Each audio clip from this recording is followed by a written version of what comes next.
jails should be used less frequently than they're being used, and what you're doing specifically in Minnesota to make that a reality. Sure. Well, I appreciate that. And I just want to thank Nicole and the law enforcement leaders, staff, Ron, and others for getting us together. You know, I look around the room, a lot of friends here, a lot of people with a lot of years of experience. Just this panel alone, if I was adding up correctly, about 200 to 225 years of law enforcement experience. It's a long time. And we don't always get it right, but we try and do the best that we can. I've been a police officer myself for a little over 33 years. I was elected sheriff in my county, Minneapolis area, back in 2006. We're the largest county in the upper Midwest and one of the largest metropolitan urban areas in the country. I serve on the executive boards for major county sheriffs and national sheriffs, but I'm not here on their behalf. I'm here individually because I think, you know, the strength of this group from law enforcement leaders is individually we all have a voice. Collectively, we can do some great things together, and I think we're going to see that throughout the day. I see my job as a sheriff in three main areas. One is public safety enforcement, two is public policy advocacy, and three is public service, pure and simple.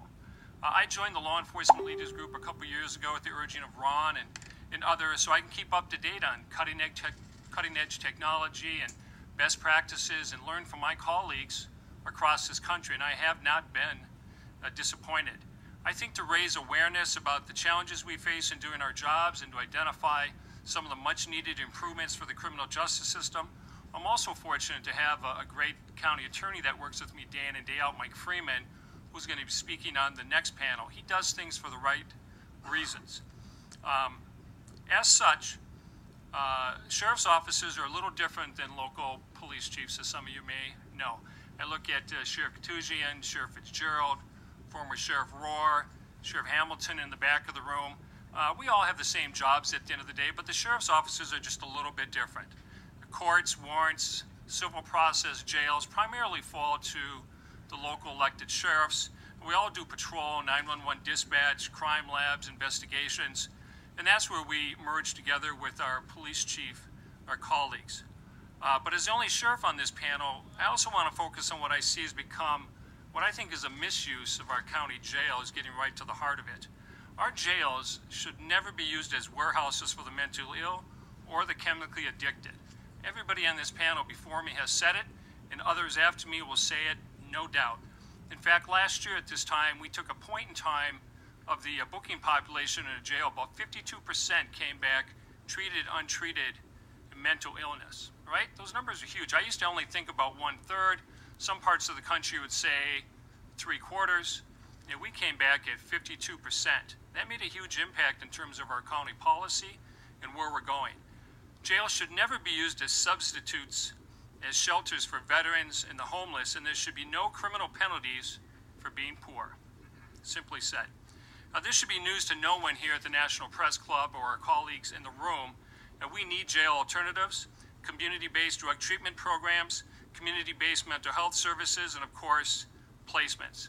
And I'd venture to say, if I asked how many of you around the room, our criminal justice colleagues, are seeing the exploding opioid epidemic around this country like I've seen in my county, 153 deaths last year, a 39% increase. In 2017, I suspect it'll be another 15% on top of the 39% increase the year before. I bet all of you would probably raise your hands. But today I'm asking that you look at this jail challenge from another point of view and to take this issue up just one more level. About half of my personnel in the Hennepin County Sheriff's Office and budget are dedicated to jail and court security. In 2016, we booked about 32,000 people through the front doors. That's down from 40,000 bookings just a decade ago when I came in as sheriff. We are a pre-adjudication facility, which means we hold people until trial and adjudication. We do not hold post-adjudication. We have a functional capacity of about 750, and my daily population count has been hovering at about 100 to 150 above those numbers. And keep that in mind.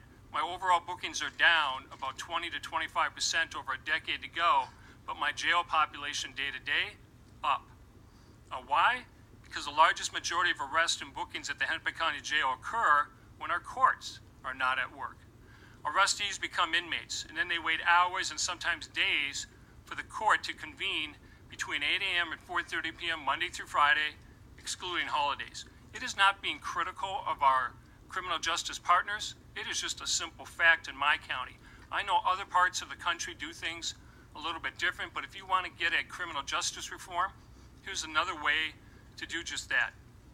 Hundreds of these inmates should never have been incarcerated because they're neither a flight risk nor a threat to public safety. In 2016, we had at least 2,000 probable cause bookings that expired after 36 hours. That's 2,000 people booked into the jail who were never criminally charged. As law enforcement officers, we are the most visible and present agents of government in our communities, our crime-impacted communities. When people need help, they call 911. When a family's in crisis, they call 911. When someone disturbing the peace, public intoxication, trespassing, what do? They call 911. 40 hours a week just isn't good enough when law enforcement answers 911 calls 24 hours a day, 7 days a week. And we have residents subject to arrest 24 hours a day, 7 days a week. A great example of this is a guy named Garrett. Garrett's an 18-year-old man from Minneapolis. He was arrested by Brooklyn Center Police, a suburb just north of Minneapolis in my county, for probable cause identity theft, a nonviolent crime. He was booked into jail on Friday, September 1st and released 4 days later on Tuesday, September 5th at 3 o'clock due to the Labor Day holiday. No criminal charges were ever brought against Garrett. Get it? He sat there for 4 days, no criminal charges. He wasn't a threat to society. Our courts should never be systematizing the question of who should be in jail with a working presumption that everyone should be in custody. And I know what maybe some people might think that, hey, he's soft on crime. Couldn't be farther from the truth. Anybody that knows me and the work that we've done back in Hennepin County. In fact, it's just reality. If you look at violent offenders, I've always had room in my jail. But in law enforcement, we do our best. We don't always get it right. You've heard that said before this morning. You're going to hear that said again, I think, throughout the day.